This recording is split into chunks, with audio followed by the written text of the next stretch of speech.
It's good to see you all on a great, gorgeous day. I'm so glad so many of you are here.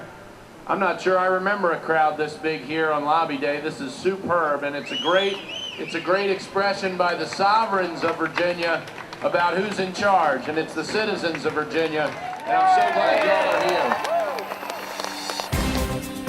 here. This is very gratifying, very gratifying. I told some I've been coming to rallies here or up the street since 1952, and this is the largest rally I can remember.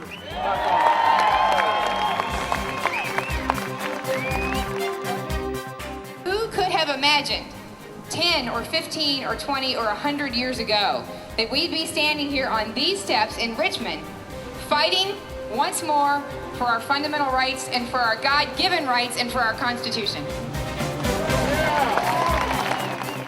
The delegates who barely passed, who barely voted in favor of adopting the Constitution in 1788, I can see the building which stands on the spot where they met.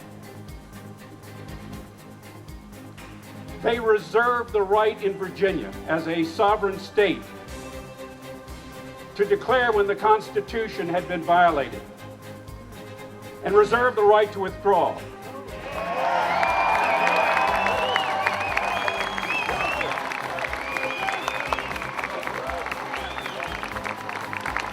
Now, the reason I mention those two facts is we have, as John Taylor pointed out, an entirely different creed, an entirely different philosophy in Washington. They have forgotten or ignored what the founders believed. Not just the founders, but the founding generation.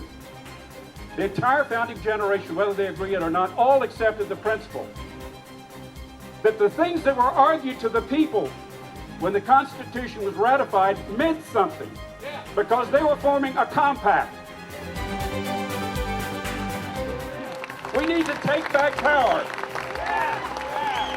We need to reclaim our liberties, reestablish the principle of limited government and state sovereignty, insist that our elected officials stand up to all three branches of the national government, let Washington know that we demand fiscal responsibility, let the Supreme Court know that the citizens overwhelmingly demand that it honor the explicit words of the compact that they have consented to be governed under, and no other.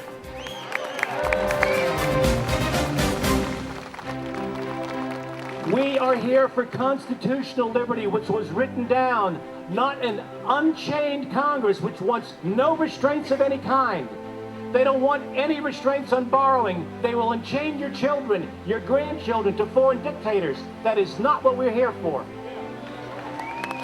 Our Constitution provides the means and the ends, and only those means and only those ends come from the people. Our founders, as brilliant as they were, as dedicated as they were, as experienced as they were, even having gone through the fires of the Revolution, forgot something: the Bill of Rights. They found out they needed it when they went back and talked to the people. You are here today. You're going to remind Richmond, you're going to remind Washington, authority comes from the people. When you talk to your member of Congress, when you talk to your state senator, when you talk to your delegate, you ask very simple questions. From where did you get the authority to impose this mandate? Even the errant decisions of the Supreme Court that Pat McSweeney has cited, the court has said, we have never given unlimited authority to legislate any object Congress wants. Eternal vigilance is the price of liberty. We trusted too much. I see some signs about health care around here. Keep your hands off my health care. That sounds pretty good. If the federal government can order you to buy anything with the penalty of going to jail, then you are not a free man or woman in the United States of America.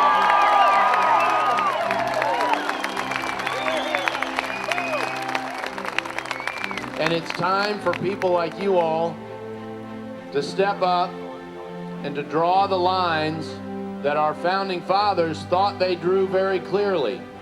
And we need to re-emphasize that there are sovereigns in America. One of them is the Commonwealth of Virginia. This is a sovereign state run and owned by you, the citizens, and we, the citizens of Virginia. And we need that attitude to be reinstated across America. And you need to be involved. You need to be engaged in your communities, in your districts, whatever they may be. And you need to make your voice heard. And don't think that one person doesn't count. As a guy who won his last Senate race in a recount, I promise you, they do. We've got about 20 times the margin of my Senate race right here.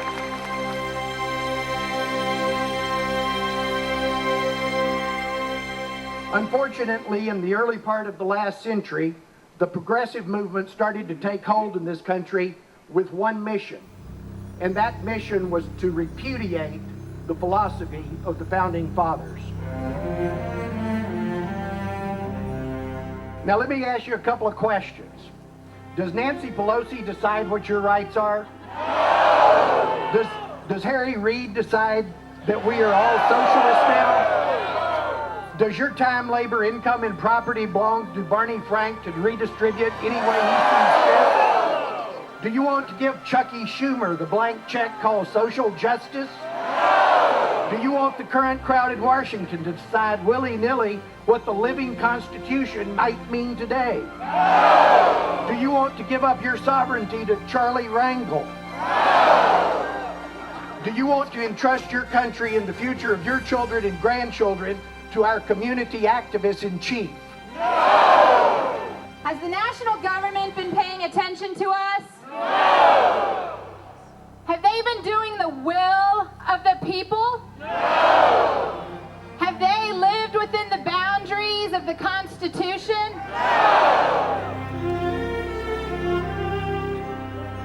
What we have to do in the next few weeks, among other things, there's lots of good legislation. There are two bills we're here to focus on. House Bill 10, the Virginia Healthcare Protection Act, and House Bill 69, the Virginia Firearms Protection Act. Let's make it very simple for our legislators to know. At a minimum, we want both of those bills enacted this year. God bless you, God bless the Commonwealth. But we're going to take it to the next level after this legislation.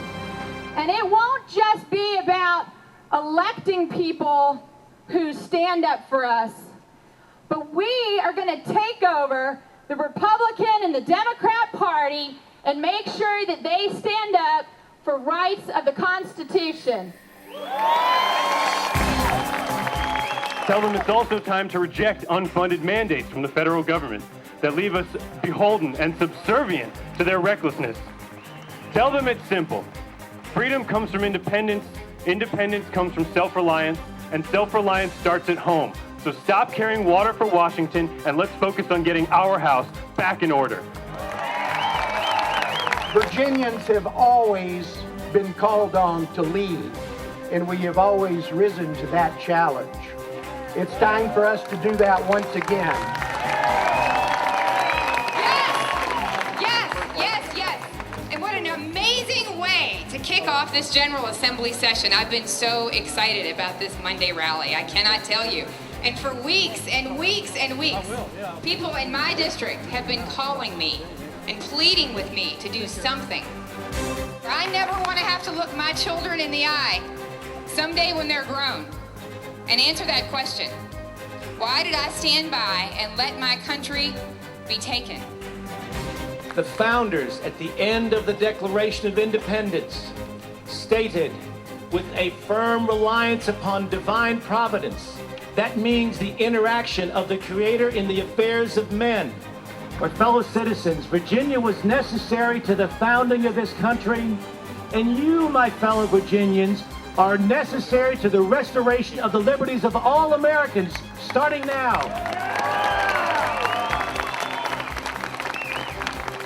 We are making change And we're going to give change and hope a major facelift. Thank you.